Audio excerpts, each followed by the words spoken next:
வள்ளி விழுதல். பெரும்பாலுமே விருட்சி என்ற போது வள்ளி நிமித்தம்ன்றது இருக்கு. இதுல வள்ளி மேல விழுறத பார்த்து நிறைய பேர் பயப்படுவாங்க. சாஸ்திரத்தில் அதுக்கு சொல்லியிருக்காங்க.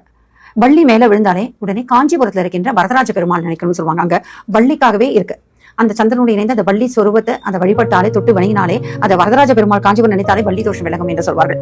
வள்ளி மேலே விழுகின்ற தன்மைக்கேற்ப அந்த ஒவ்வொரு வீட்லயும் பஞ்சாங்கம் இருக்கும். அந்த பஞ்சாங்கத்தை எடுத்து பார்த்தீங்க அப்படின்னு சொன்னா அந்த என்னென்ன கிழமையில இந்த வள்ளி நம்ம மேல விழறது, எந்தெந்த இடத்துல வள்ளி விழறதுன்றது ஒரு அமைப்பு இருக்கு. அந்தந்த இடத்துல கேட்ட போல அதற்கான ராசி பலனும் அதற்கான வள்ளி விழுந்ததற்கான பலனும் சொல்லியிருக்காங்க. இதுவுமே நம்பிக்கை தாங்க. இது என்ன 10ஆம் பசடித்தனம் நினைக்கிறவங்களுக்குன்னா இந்த பதிவு கிடையாது. ஒவ்வொரு விஷயத்தையும் ஆன்மீகத்தில் நம்பிக்கை உரியவர்களுக்கான அவர்கள் கேட்ட கேள்விக்கான பதில் தான் இது. இந்த ஒவ்வொரு பஞ்சாங்கத்திலையும் ஒவ்வொரு வள்ளி திக்கு விருச்சிக்கும் ஒரு சகுனத்திற்கும் ஒரு அமைப்பு இருக்கு. அதே போல மேல விழுந்தாலும் அதற்கு ஒரு அமைப்பு இருக்கு. எந்த அடிப்படையில உச்சின் தலையில விழுதுல இருந்து பாதம் வரைக்கும் இந்த வள்ளி விடுதல், வள்ளி உடல் எல்லாம் அப்படியே மேல உள்ள ஓடும். இதுக்கெல்லாம் கூட சாஸ்திரத்துல பஞ்சாங்கத்துல இருக்கு. பக்கத்துல இருக்கிற பஞ்சாங்கம் எப்போதுமே வீட்டுல தமிழ் வருஷ பரப்புனா பஞ்சாங்கம் வாங்கி வைக்கிறது உச்சிதம். அதுல பாத்தீங்கன்னா இந்த வள்ளி ஒவ்வொரு விழும் எந்த நேரத்துல விழுறதுக்கான பலன்கள் சொல்லப்படுகின்றன.